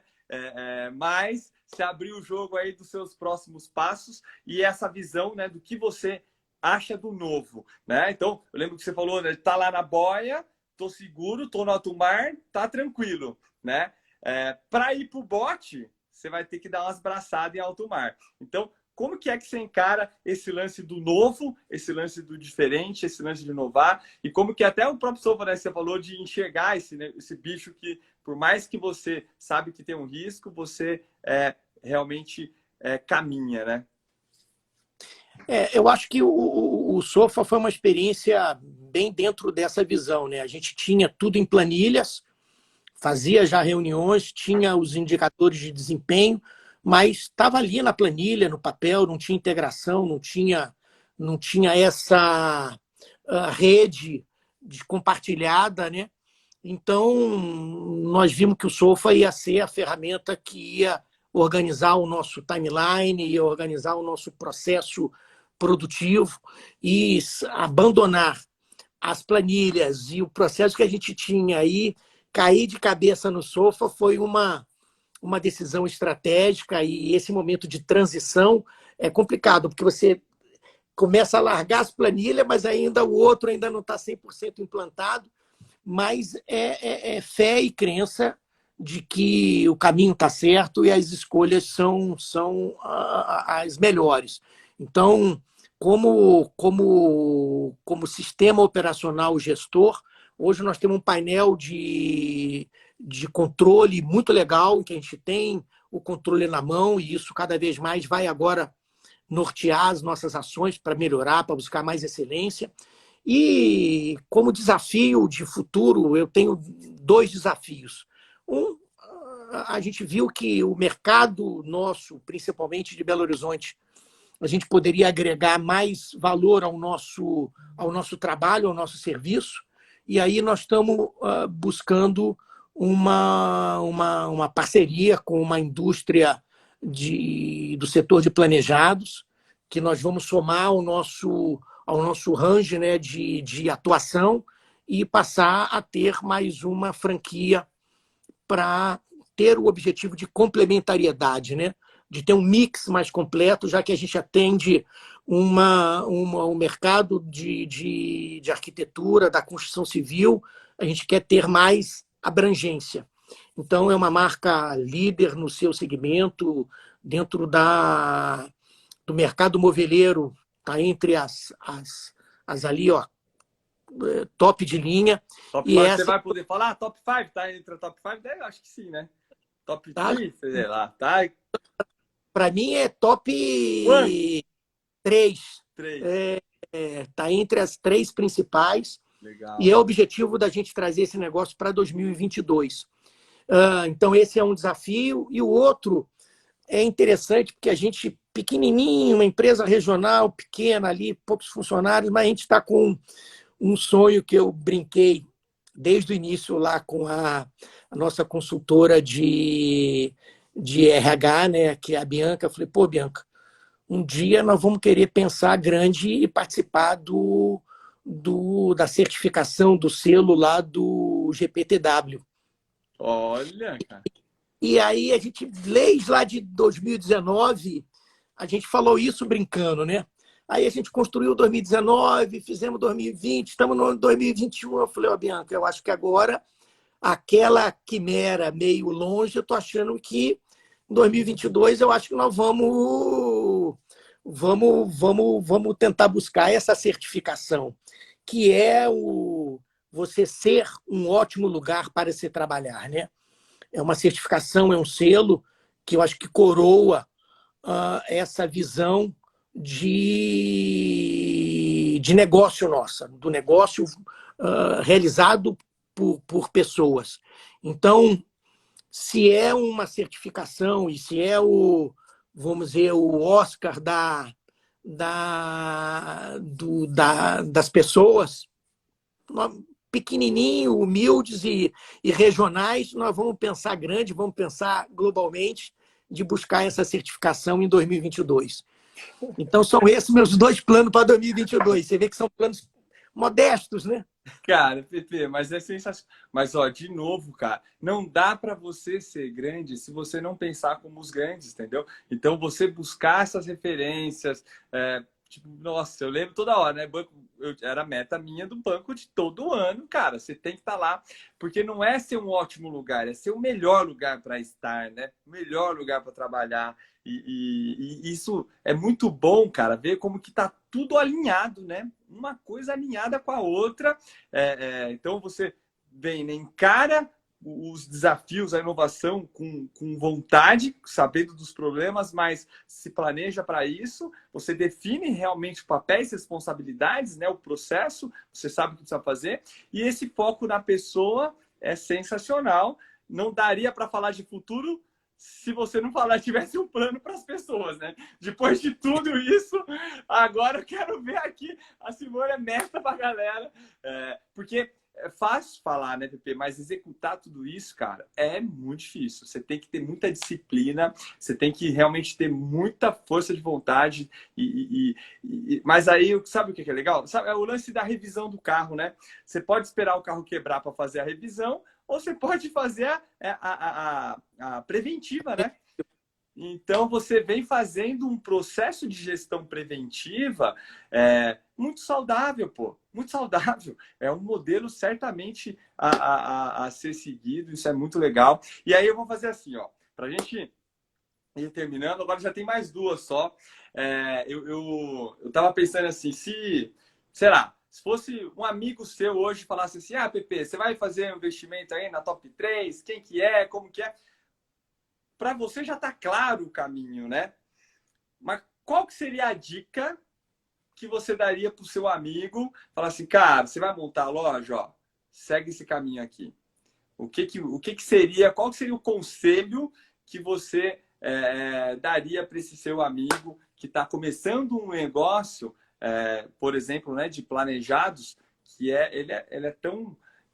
ele é complexo, não adianta, não é mais ou menos, cara. Não é você lá entregar a camiseta e o cara levar embora, né? Ou mesmo um carro que seja. Você participa de um processo fabril, né? E o que você daria de dica para a gente? Olha, você vê que todo o meu discurso, acho que eu falei em vários momentos da importância de você ter colaboradores, né? De você ter... a palavra colaborador é até pouco, você ter um parceiro de luta, né? De trabalho, que você tem que trazer para o seu sonho. Então, você tem que ter muito bem claro qual é o seu propósito de empresa, né? Cara, aonde que eu quero chegar, o que eu quero ser. E quando você tem esse objetivo claro, você vai ver que as pessoas que vão estar do seu lado que vão junto com você fazer você chegar lá. Então, escolha bem o seu time e invista em capacitação, treinamento e ter as melhores pessoas. E é questão do processo, cara. Se você tem a pessoa certa, você vai ter que investir em treinamento e capacitação para que ela faça cada vez mais aquilo com mais eficiência. E para fazer com eficiência, você tem que ter o processo. Então, quer dizer, um processo claro, que é o gerente do negócio, é o processo. Ele que vai, quando você tem tudo bem definido, você vai ter ali as atribuições claras, o que cada um tem que entregar. E aí as rotinas de cada um, a ficha funcional que cada um tem que fazer fica clara. Então, o processo é tudo. Como o Thiago falou, a questão da tecnologia, você ter em qual software, em qual TI que você vai se amarrar, porque também é outro... TI é igual a esposa que você busca, né? Eu vou casar com aquela ali e vou seguir uma vida, porque a base de você levar todos os seus dados para a empresa hoje, que fica tudo na nuvem, se a empresa não for idônea e responsável, da noite para o dia, você não tem mais nada, você foi para o ar. Aí eu brinco com o Thiago, onde é que você está botando a nossa nuvem? Não, cara, nosso negócio está lá no Vale do Silício, está não sei aonde. Eu falei, então, beleza, vamos lá. Então, a questão da tecnologia. E por último, é sempre o foco no cliente, né? Você saber não o que você está se propondo para o cliente, mas o que o cliente espera de você. E eu acho que tudo isso tem que fechar com realização, que é o propósito que eu falo. A empresa tem que ser boa para você, tem que ser boa para as pessoas, tem que ter as pessoas precisam se realizar dentro dela, elas não vão se engajar com você se o seu projeto não tiver uma proposta de valor que converse com as deles. Então, por você ser uma empresa diversa, plural, sem gênero, que tenha uma visão de sustentabilidade, de preocupação com o meio ambiente, com ser também cidadã, porque, cara, nós não podemos virar as costas para tudo que está acontecendo. Acho que a pandemia mostrou o quanto que a gente tem muitas flagelos, né? Muitas magelas que a gente precisa resolver. Então, cara, e você tem que fazer a tua parte. Então, não tem uma dica. Pô, não é dica, mas, ó, sabe o que é o... é muito o resumo, né? Eu acho que você fez um resumo do que você acredita para você. Mas sabe que foi muito engraçado você não falar? Tipo, seu amigo tá montando um negócio e, cara, vou te falar como ganhar dinheiro, né? Não é tipo montar um negócio para ganhar dinheiro, né? O enriquecer, o fazer tudo isso por enriquecer não dá certo, né?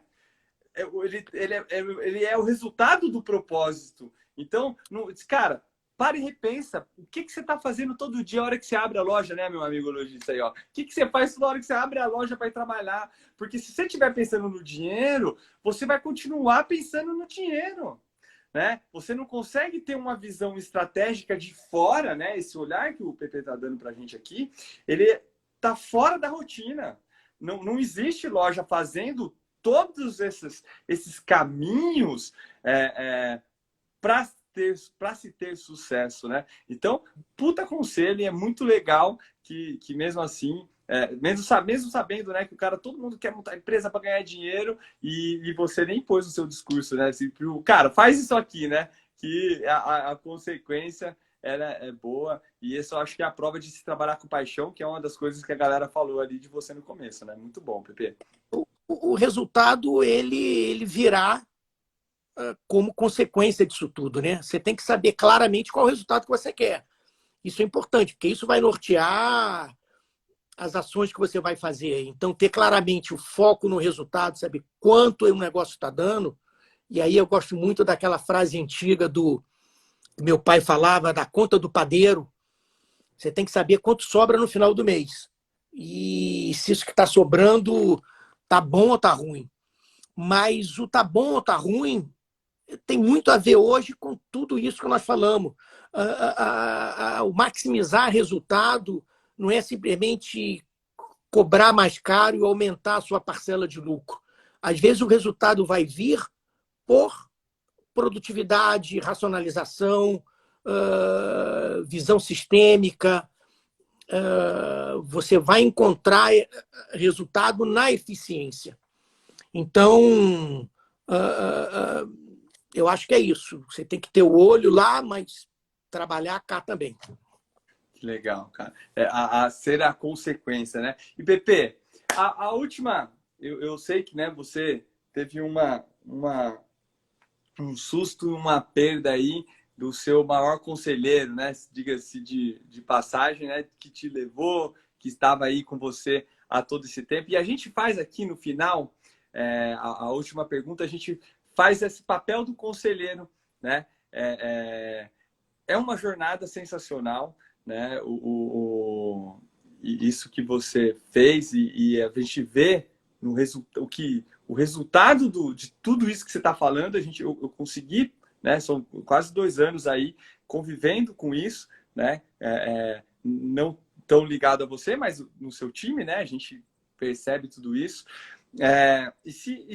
Cara, eu acho que a história mais longa que eu já vi num segmento, 40 anos, assim, né? Tipo, se pegar lá, quando se meteu o primeiro Sim. móvel lá, e o PP com 21 anos, né? 40 anos atrás, 21 anos, entrando lá. Qual seria o conselho, né? Eu sei que teve... no final teve, né? Foi uma fatalidade com seu pai, mas você teve o privilégio, né? A gente conversou muito disso também, que eu também me senti privilegiado de ter dado atenção, e nada melhor que o conselho, né? E todo o amor, carinho que tem essa pessoa fraternal. Mas e agora, no papel, na sabedoria, né, do ancião aí, você voltando, qual seria o conselho? A gente brinca aqui que é o de volta para o futuro, né? Que você tem a oportunidade de ir lá e dar aquela dica, né? Aquele conselho para um jovem empreendedor, para alguém que está construindo aí a vida e tem os desafios que, por exemplo, você já enfrentou. Olha só, meu pai falava uma coisa muito interessante, que a gente é uma família de 6 filhos. Ele falava, cara, ó, não vou deixar patrimônio para vocês não, mas eu vou dar o meu melhor de estudo. E a gente teve muita oportunidade de estudar nos melhores colégios. Então, o exemplo que ele deu de vida e dessa visão de que pô, o ensino, o conhecimento seria a ferramenta principal, mas ele sempre falou, cara, ó, caráter é tudo.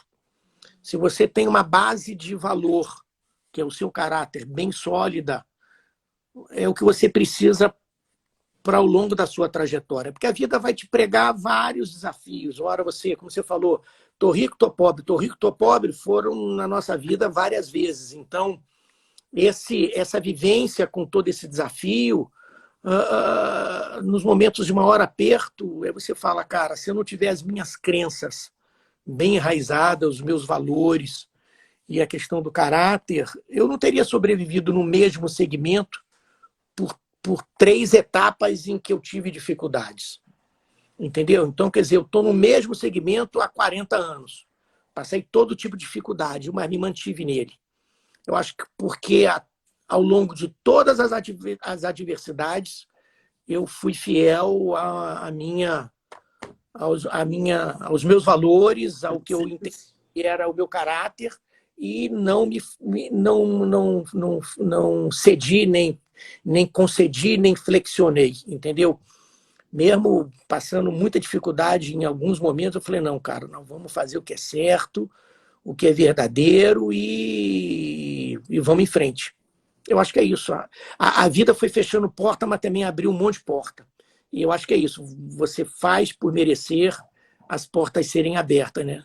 Quando você também tem uma postura correta com a vida, com as pessoas, com a tua família, com quem você ama. O Pepe, cara, ó, para mim isso é sensacional, porque tem muito a ver com acho que o meu propósito e meu maior desafio, as mudanças que eu fiz, isso que eu estou fazendo aqui.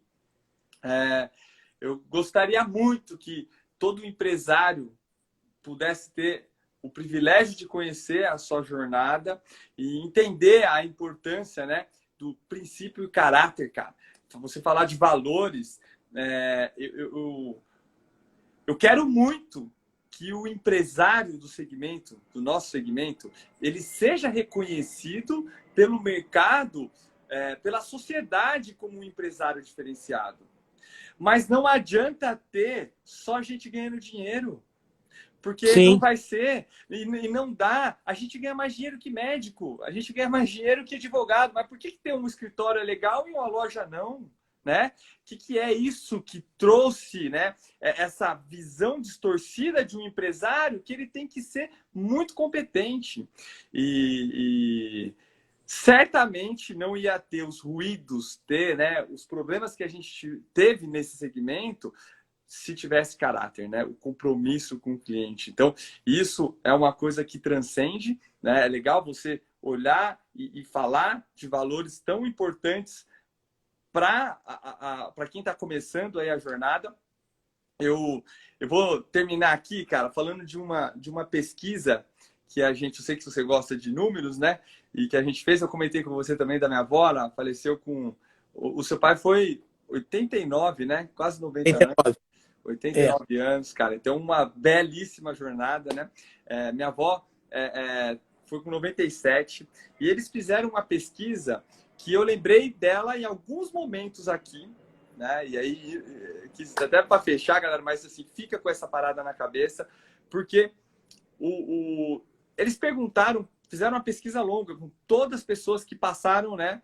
Chegaram aí nos 90 anos, tudo, e foi unânime. 2 respostas, Pepe. Você já viu? Não. Conta. 2 respostas, todo mundo deu. Por exemplo, você falou do seu pai, né? De sentar, aproveitou, de estar com ele, minha avó, fez tudo que podia fazer. Mas todos eles falaram 2 coisas.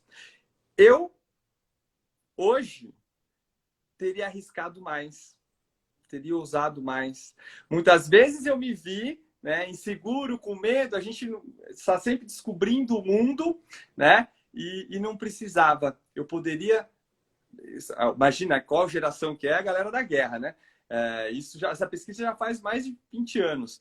E todo mundo falava isso. Foi o primeiro. E a segunda que todo mundo falou.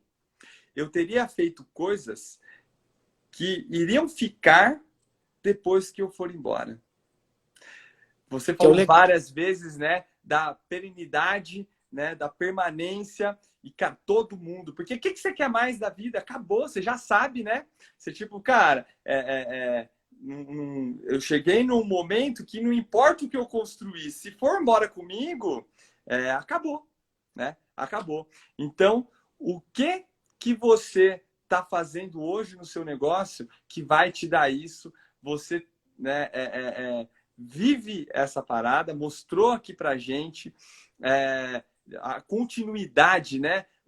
A sucessão, a importância do cliente, né? Através de tudo que você está fazendo. E para mim, eu acho que agora, né? Fala assim, Thiago, eu trouxe um arquiteto, né? Um não, mas eu trouxe o cliente de épocas diferentes, de negócios diferentes, e o arquiteto está aqui, e você está criando diversificação do seu negócio para atender esse, né, de uma amplitude para a consequência ser o negócio, né? Isso é muito legal. E para mim, o case da perenidade é o cara querer levar o seu móvel, né? O seu trabalho. Mas o móvel eu vou levar para casa nova, para casa nova. Eu acho que é o maior exemplo e a prova aí de que você vive essa parada que você contou para a gente aqui. Então, pô, foi sem comentários mesmo, né? Porque foi uma aula, foi um exemplo com certeza, espero que muito lojista olhe aí, pergunta para mim também, entra aqui, o que está acontecendo, tipo, como que é, Thiago? Me ensina alguma coisa dessas, né, dessas técnicas, desses métodos, e eu tenho certeza que é a melhor maneira da gente até retribuir para você, né, Bebê? Imagina a gente ter um mercado, empresário sendo reconhecido pelo valor que a gente gera para a sociedade, né? Você falou da casa das pessoas, né? A gente foi o segmento que permaneceu ativo porque não só pela ergonomia, pelo design, mas pela experiência, pelo conforto, pelo prazer, né, cara? Então, isso foi muito legal. Eu gosto muito, cara. Você, né? Gostei por nada, já se gostamos lá atrás e poder te conhecer profundamente assim realmente foi muito legal. Espero que você tenha gostado também aí, tenha se divertido. Eu achei que ia falar 1 hora, cara. Deu 2 horas, né? Mas tá bom. Ó, galera, tem gente que ficou aí até o final. A galera tá aí. Você tá demais, né, cara? Você tá demais. É engraçado porque outro dia eu falei, nossa, vou fazer uma live, cara, 1 hora, o que eu vou falar? Aí a minha filha brincou, pai, mas na hora que te der o microfone, você vai falar. E aí é porque falar do que a gente faz e como faz é fácil, porque é verdadeiro, ele sai por naturalidade. Então, não tem que preparar discurso, falar uma versão vivida. Legal. E seja isso, a gente precisa ser isso para o cliente, né, Pepe? Eu até tinha comentado, falei, Pepe, fica tranquilo, porque você promete para o seu cliente, cara. Então, alguma coisa tem aí, né? E é muito legal ver que as promessas, ela faz parte de uma estratégia, né? Ela de um propósito, cara. Então, é muito legal.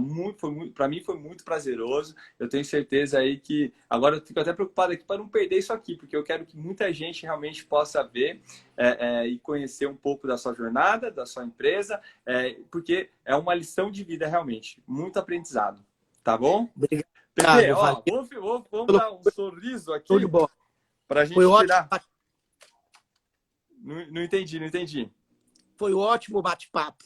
Boa, valeu, ó. Vamos fazer assim, ó. Vou deixar, faz o que eu vou deixar assim, ó, de comandar a sua empresa, né? Faz assim, Pepe, vamos dar um aí, ó.